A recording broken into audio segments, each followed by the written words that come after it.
sommes à Arcachon, chez Alice Media Store. Nous avons le plaisir d'être avec Jeanne Fèvre-Dacier. Bonjour Jeanne. Bonjour Philippe, merci de m'accorder cet entretien. Non, c'est avec plaisir. Alors j'ai deux livres en main. Les Passagers du Roi de Rome, qui est un roman, et Les Yeux de Cendre, qui est un autre roman, mais dont nous avions déjà parlé sur TVBA, je crois que c'est l'année dernière. L'année dernière, tout à fait. Quand nous avions présenté aussi un livre que vous aviez fait pour les enfants. Voilà, effectivement. C'est ça, hein? Voilà, tout à fait. Donc effectivement, on s'était rencontrés pour parler de Traque sur la presqu'île, qui est un polar destiné aux enfants de 9 à 12 ans, publié chez Syros dans la collection Souris Noire, donc une collection créée un peu en clin d'œil à la série noire, qui est très prescrite en milieu scolaire. Et c'est l'histoire d'un garçon qui fait une fugue et qu'on retrouve, après une enquête policière, une enquête menée par sa petite amie qui, après avoir beaucoup pleuré, s'associe avec les enfants de l'école pour le retrouver. D'ailleurs, c'est le livre que vous tenez. Voilà, c'était donc Traque sur la presqu'île que nous avions présenté l'année dernière.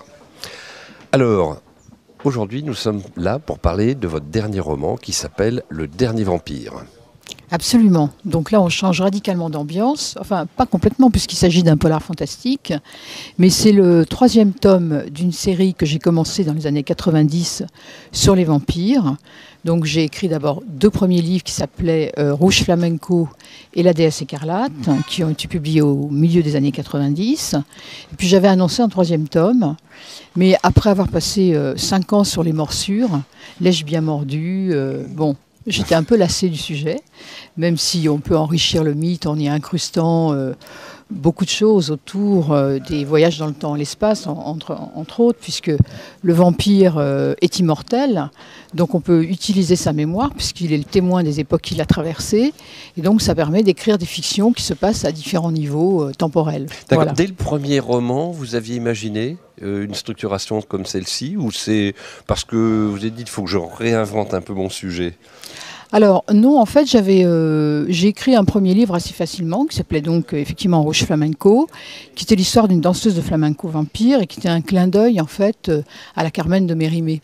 Donc c'est la femme fatale, elle danse, elle est emmenée par des gitans à Séville à l'époque de la Carmen de Mérimée. Donc ça s'était venu assez facilement. J'avais un deuxième personnage féminin qui était l'amante en fait de cette Carmilla, deuxième personnage de femme vampire qui s'appelait Mara. Nom que j'avais choisi un peu au hasard, presque en clin d'œil au Marat de la Révolution française. Et un jour, en feuilletant, elle était indienne, cette femme vampire, et en feuilletant un dictionnaire de l'hindouisme, je me suis rendu compte que ça signifiait en sanskrit le boucher, le tueur, et que c'était le nom du prince des démons dans les grands mythes hindouistes. Ça, je me suis dit, évidemment, c'est pour moi. Le deuxième livre sera consacré au personnage de Mara, et ce sera l'allié des démons et l'adversaire de Bouddha. Et donc, on va la voir traverser toute l'histoire de l'Inde depuis la période pré-mongole, pré-hindouiste à aujourd'hui. Mais il faut revenir à ce roman. Alors, donc celui-là, en fait, après, j'ai calé. C'est-à-dire que je me suis dit, 5 ans à tourner autour des vampires, j'ai envie de faire autre chose. Et ma première ambition, quand j'ai écrit, c'était de faire du roman noir. Donc, j'ai fait 5 romans noirs, 6 même, 3 pour les adultes et 3 pour les enfants. Et à un moment, par le biais du roman noir, j'ai trouvé une source d'inspiration qui me manquait quand je voulais faire mon 3e tome sur les vampires, qui est d'opposer en fait un groupe de flics de la brigade criminelle à un tueur en série un peu particulier qui ne tue que des spécialistes des maladies sanguines. Alors, il faut bien préciser que l'action se passe à Paris, quai des Orfèvres, Oui. à Bordeaux, Oui. sur les bords de la Garonne. Oui. Voilà, c'est ça. Et dans des siècles différents. Voilà. Ce qui nous permet de voyager à la fois géographiquement, mais en même temps dans le temps. Absolument. Voilà. Et donc, on découvre progressivement l'enquête se déroule d'abord à Paris, puis on glisse en fait progressivement sur les bords de la Garonne et puis à Bordeaux. Et en fait, on entre progressivement dans le personnage, dans la psychologie du tueur, et on se rend compte que, en fait, il a vécu sous la Révolution française. C'était un avocat bordelais. Il a été aspiré par le mouvement révolutionnaire, donc il a fait une carrière politique d'abord à Bordeaux et ensuite à Paris. Il a été élu député à la Convention. Par affinité politique et géographique, il est membre du mouvement girondin. Bon, c'est un membre un peu obscur de ce mouvement, parce que je ne pouvais pas en faire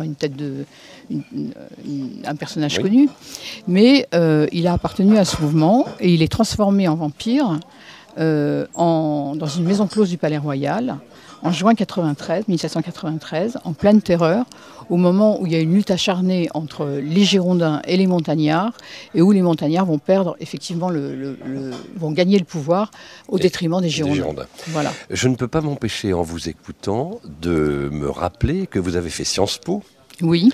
Et vous êtes en train, en fait, un petit peu de redonner ce que vous avez appris, ce que vous avez eu, en fait. Un mélange entre politique, histoire, façon d'écrire, imaginaire, c'est ça? Oui, tout à fait. Alors c'est vrai qu'il y a sans doute en arrière-plan cette formation, puisque dans sciences politiques, il y a politique, donc il y a effectivement beaucoup de choses, beaucoup de sujets qui ont trait à cette discipline. Je pense qu'il y a aussi beaucoup la lecture de Zola. Zola, pour moi, c'est le grand bâtisseur du roman français. Et donc, j'ai toujours eu la volonté de décrire des univers. Comme le faisait Zola, il a fait Germinal, Oui, enfin, un Zola qui aimerait quand même beaucoup les romans policiers. Qui aimerait beaucoup les romans policiers. Voilà. Donc, il y a un mix, effectivement, entre le polar, puisque j'adore le polar, c'est vraiment la discipline littéraire qui m'a poussée à écrire au démarrage. Donc, il y a un mélange entre le fantastique, la littérature policière et l'histoire. Il faut rappeler que vous habitez de l'autre côté de l'eau, comme on dit chez nous. Vous habitez en fait au Cap Ferré, c'est ça? Absolument. Vous avez arrêté d'aller à Paris ou beaucoup moins qu'avant? J'y vais beaucoup moins qu'avant. Vous allez beaucoup moins Et quand qu'avant. j'y vais, j'ai l'impression d'aller en vacances, donc c'est formidable. Parfait. Alors, Le Dernier Vampire de Jeanne Fèvre d'Acier, c'est un roman policier. Il faut le dire, parce qu'on pourrait imaginer que c'est compliqué, abstrait et uniquement dans le fantastique. C'est un roman policier, bien écrit, structuré, qui fait un excellent livre d'été, sur la plage ou ailleurs. On pourra venir chercher ce livre, vous le signez chez Alice. Absolument. Vous le signez le 2 août, c'est ça? Je le signe le 2 août à 18h. À 18h, voilà. Chez Alice, Le Dernier Vampire. Vous aurez comme ça l'auteur, vous pourrez lui poser toutes les questions. Merci Jeanne. Merci beaucoup.